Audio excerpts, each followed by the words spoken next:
Hey YouTube, today we have Andrew Kardis with us, also known as Zero on the forums. So Andrew, what are your accomplishments in Naruto? Accomplishments. A lot of people know that I've won the Georgia Shonen Jump Championship like 2 years ago, which was cool. And I have a bunch of Kage top fours. I know missed, I want to say 2008, question mark, might have been 9. It's been a long time since these events. Kage top 4 for the Cloud Kage, top 8 New York events. I got a lot of tops and a win, and since that win, I've done pretty much nothing because of college. So Andrew, how did you get started in Naruto? At the time when the game was just starting, I was actually playing a different Bandai game, Zatch Bell, which I'm a huge fan of. I love the series, and the game was really awesome, and I had a couple friends who played with me, and one of them was like a huge Naruto fan.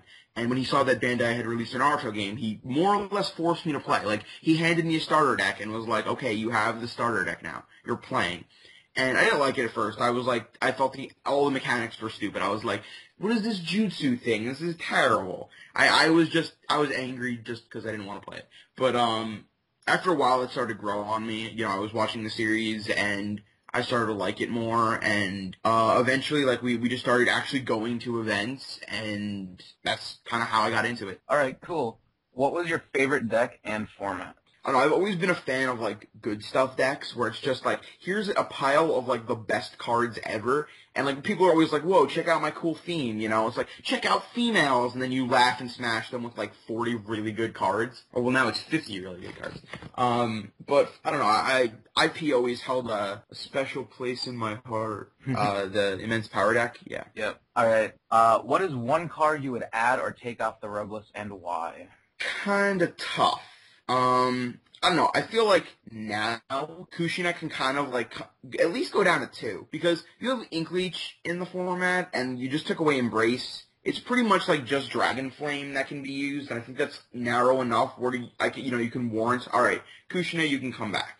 Like I think that she's definitely a card that can easily come back to 2, if not 3. Yeah, that's pretty much that. Other than that, like I'm pretty content with the rogue list. I know people want a Hydro Pump to either get banned or something with it, but I feel like it's fine at 1. I don't see like games just be completely dictated by Hydro Pump like they used to be. I mean, it's a Jutsu card, so it's still gonna have an impact on the game, and it's powerful. I don't think it's anywhere near what it was, when you could just go like, oh, guaranteed turn 4, blow up your field. So I'm fine with that there, and I like Manda being banned even though he didn't really win anything.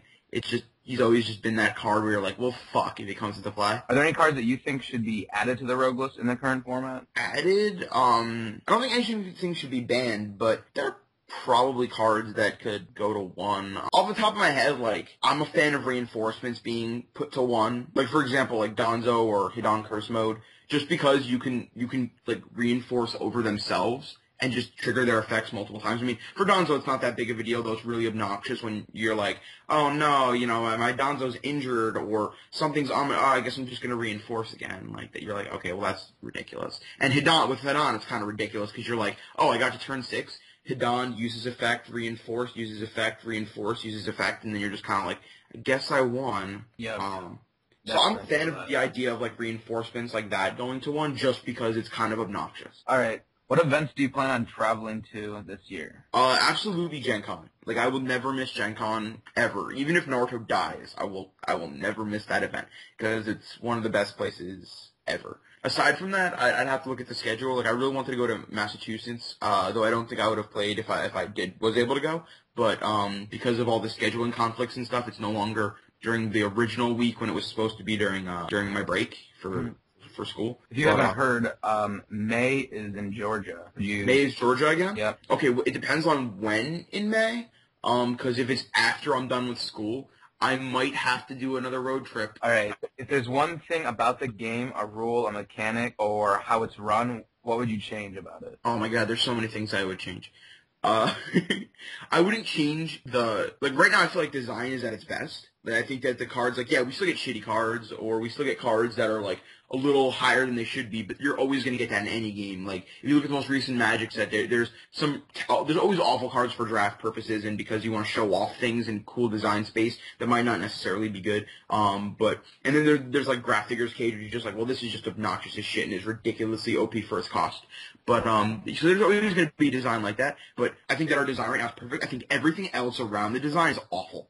Like, the way we manage everything, the rules, it's unreal how inconsistent the rules are. People ask, like, why don't we have a Naruto CCG video game? It's because as you're playing the game, like, you'll be like, oh, I can't do this because the rules say that. And then, like, 20 minutes later in the same game, your opponent will do it to you. And you're like, what? The rules just constantly flip-flop in this game. And, I mean, it's mostly because they have people who shouldn't be doing rulings. Like, Justin, I don't understand how he has any kind of reason to be ever doing these rulings. I think it's ridiculous. Yeah, the rulings are terrible for this game. I think that Bandai should definitely get rid of a lot of the mechanics that, I mean, Tyler's already said he's trying to basically get rid of growth and ambush. I think that's great because we've had them for way too long. Like, it's gotten to the point where we've had Kisames that are, like, really playable, and the people are like, yeah, but he doesn't have ambush. Like, 3 years after ambush has come out, and people are saying, I don't want to play this card, even though it's better, because it's not actually better because it doesn't have ambush. That's when you know, we gotta get rid of this mechanic.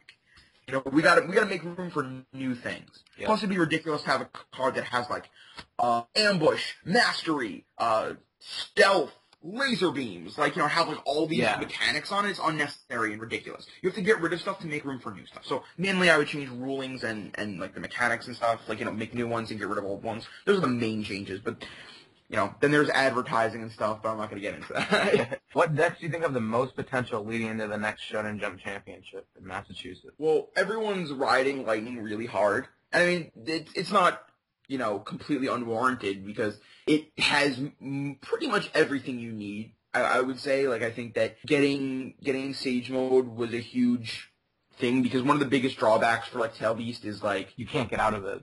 Yeah, you're kind of just like, all right, well, I'm going to die in, like, a minute because of the number of cards in my deck, and I guess I'm going to have to go to 4 Tails, which ruins my board position, but I do want to have at least, like, 2 more turns to play the game. Yeah. Sage Mode is just like, okay, so now I go into this, and I'll put all the Jutsus back in my deck.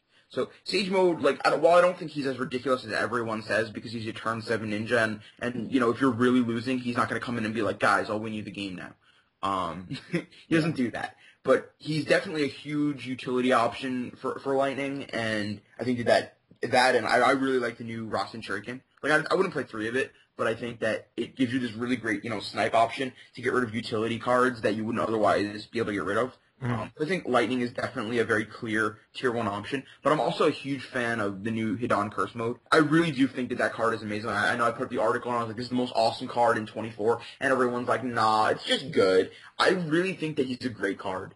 Like, I would honestly strongly consider playing him with, like, any kind of either aggro strategy. Like, I saw Alex Blandon put up a deck, kind of janky, but the idea is pretty good, where it's like you rush them and then you just sit on Hidan Curse Mode and win off of him because, again, like I said before with the reinforcements, you can just be like, Hidan, reinforce Hidan, and get 3 battle words in 1 turn. And even if you lose, like, even if you go to 12 to get them to 10, you still win the game because you're the attacker. So yeah, like Lightning, free battle rewards, Water's still playable. I think pretty much everything has a really decent shot. Like Void apparently is making this huge, splash because of Panda and Heroic Icon. Panda, also another card I previewed on my site, said was great. Everyone's like, no, 4 sets later. Panda, totally unfair. Whatever, guys. Guess you need better foresight. Is there anything else you'd like to add? I think that people should try to build up their locals right now because, like, I just recently went to a tuning in Buffalo, and I don't really play that much anymore, especially on low-scale events like that. Not to say that